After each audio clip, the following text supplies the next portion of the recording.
is sponsored by Artlist. I have tested a lot of camera lenses in my day, but none of them have been quite as exciting as this. This is the Sony 28-70mm f2 G Master, the first constant f2 zoom lens for the Sony E Mount. I've spent the last month putting it through its paces with portraits, landscapes, automotive, really giving it a run for its money, and honestly, it's incredible. But it's not perfect.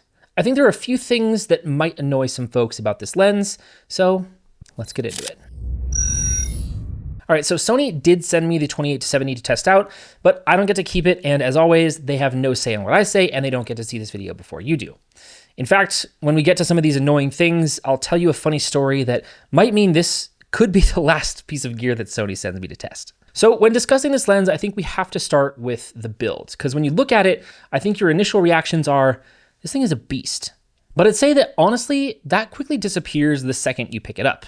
It's shockingly light for the size, coming in at just 918 grams. So that's about 30 grams heavier than the original 24-70 G Master. It is definitely quite girthy, but it fits in the hand nicely. Like seriously, it actually balances very nicely on both the Sony Alpha 1 and the smaller A7CR, and it doesn't feel overly front heavy in the same way that even that original 24-70 G Master did. I think there's a natural inclination to compare it to the Canon 28-70 f2. I mean, it's pretty obvious that Sony is kind of making an attempt to compete with that lens, and I know there's a bunch of wedding photographers out there that shoot Canon specifically for that lens. But in talking with a lot of my wedding friends, they often complain about the size. Like it's over 500 grams, or like 35% heavier than this new Sony. That's pretty substantial when you're considering which you'd rather lug around you for a full day wedding shoot. The zoom throw on the Sony is also much less substantial than I anticipated. When at 28mm, it's obviously quite a bit larger than the 24-70 G Master 2 that I have. But once you extend both to 70mm, they're basically the same length. The 28-70 build also has all the other things that we've come to expect from Sony G Master lenses. 2 focus hold buttons, a manual focus switch, an aperture ring with a declick switch, smooth and tight zoom switch. It's got it all. It also has the same G Master level dust and weather sealing, which I definitely put to the test more than I bet most folks should ever have to deal with, and I experienced no dust inside the lens whatsoever. So before we get to the first thing that I think is going to annoy some folks about this lens, I want to talk about Artlist. So you probably know Artlist as a music and footage subscription, but they also just launched a huge library of LUTs. LUTs are a great way to achieve a unique look to your video footage, and Artlist now has a library of over 300 quality LUTs for you to choose from. In fact, all of the B-roll that you've seen in today's video was graded using Artlist LUTs. You can download the files by navigating to the new LUTs section at artlist.io, and then from there you can filter by style, tone, saturation, temperature, and contrast to help you find the right look for your next project. These ones are some of my personal favorites, and if you want a tutorial on how I color grade and set up my node tree in Resolve, let me know in the comments, and if there's enough interest, I can put that on the schedule for later. But in the meantime, if you want to spice up your footage, head over to artlist.io or click the link in the description to sign up for Artlist and get those LUTs for yourself. And if you use that link, you will get 2 free months with a year subscription.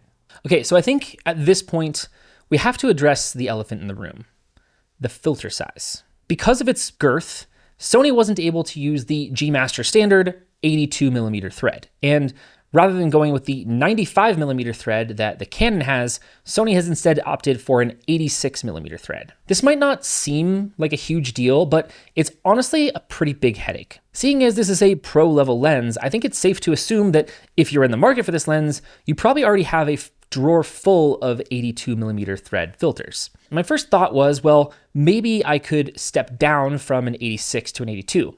But alas, I tried a bunch of different filters, and at 28mm, you do get some very heavy filter vignetting on the edges if you use a step down. I will say, however, it is much less noticeable when you're in video mode, especially when you're on active image stabilization because of that slight crop. So that is a small win, but it is still present. Now, back when Canon released their 28-70, there weren't many options for 95mm threads, but that lens became so popular that we got a lot of other choices. So I'm hopeful that perhaps this will do the same for 86s. I did notice that Polar Pro has an 86mm helix baseplate, so I ended up purchasing one of those, and that's what I went with. That gave me zero issues with vignetting, so I do think that that'll probably be your best solution for the time being. But I know those are all pretty expensive, and it's a bummer to have to switch over to the helix system if you haven't already. Now, I think this is probably my fault, but the helix didn't really thread onto the lens very well, despite my best efforts.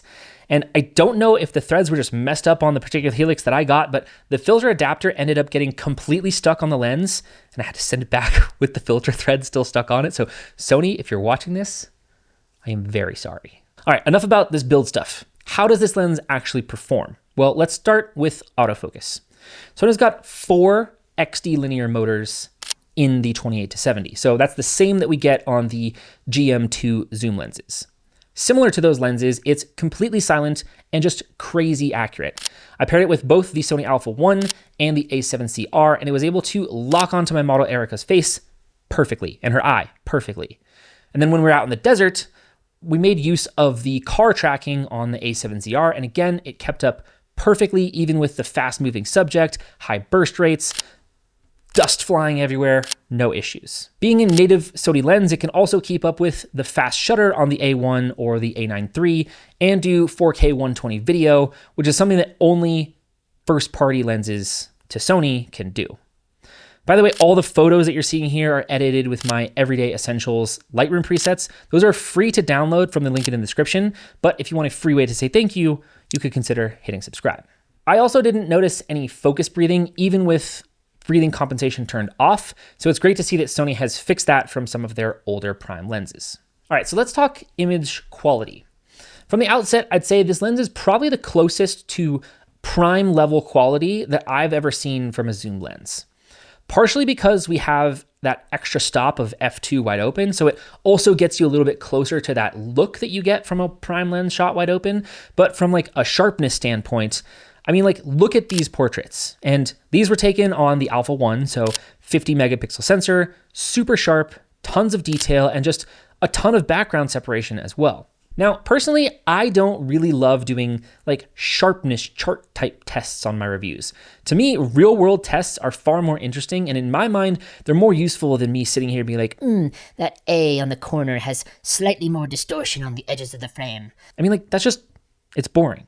So like, if we look at these automotive shots instead, I mean, obviously this is a difficult thing to get focus when you have a car whizzing by, you got dust kicking up, but I don't think there's anything else that I'd want from a lens to be able to capture this type of thing. And the same thing goes for these detail shots. Like, I'm just pumped at how all of these have turned out, even when they're shot wide open. Just like tack sharp, great. And not only does that f2 aperture give us extra stop of light for low light scenarios, but obviously it gives us some additional background separation as well.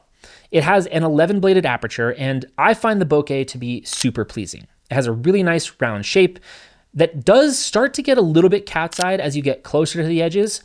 Personally, it's not enough for me to be upset about, but again, I think it's much better to look at real-world results and make a decision on if you think this look is something that you'd like for yourself. From a flaring perspective, I tried to put it through some pretty difficult scenarios as well. On the portrait side, I shot backlit for the majority of the shoot, and I think it did a really solid job of kind of avoiding any of those weird flares and ghosting and, you know, lack of contrast and things like that, even though we had light coming straight towards the lens. Out in the desert, I do think it was a little bit more of an intense ask since we had some really harsh direct light, and we do have a few instances where we did get some of that green flaring, but it's asking a lot for a lens to not experience any of that in this particular scenario. But hey, the sun stars, those are pretty nice. So if that's the thing you care about, I think you're in a good spot with this lens here. So at the start of this video, I mentioned that there's a few things that I think people might be annoyed about with this lens. The first is that 86mm thread, which we already spoke about probably too much. The second, I know there's going to be hordes of you in the comments being like, "But Cal, why isn't it a 24-70? I need that extra 4mm of reach." And like, honestly, in one sense, I get it. Would I prefer that this went to 24mm? And was there at one point a rumor that this was going to be a 24-70 f2? Yeah, absolutely. That would be awesome. But there's a few things that I think we should consider. First, if you're considering this lens, I think it's probably safe to say that this is probably not the only lens that you own. It's targeted at the professional budget, and I'm willing to bet that you probably already own something wider. So pair it with a 16-35 GM2 and you will be fine. It's gonna be okay. Secondly, it would be way too big if this thing went to 24. I think the size is right, especially for the quality you get. Like, you could probably use this to replace a 35 prime, a 50 prime, and maybe an 85 prime. Kind of a stretch, but I think you could do it. Like, it's not actually the same, but it's what, 90 to 95% the quality without the hassle of swapping lenses. And if you got the G Master version of all of those primes, you're looking at around $4,500 all in. So let's talk about the price of the 28-70 GM, which comes in at $28.99. Now, it's not lost on me that that's a very expensive lens. Outside of the telephoto primes, it means that it's the most expensive Sony lens. But when you consider the quality you're getting and the versatility that it affords you to get near prime level quality, great autofocus and video performance, and it can do it all in a pretty compact package, I think it starts to make a lot of sense if that's something that you need. And if not, I think that the many 24-70 options that we already have out there are still great. You should still go with those.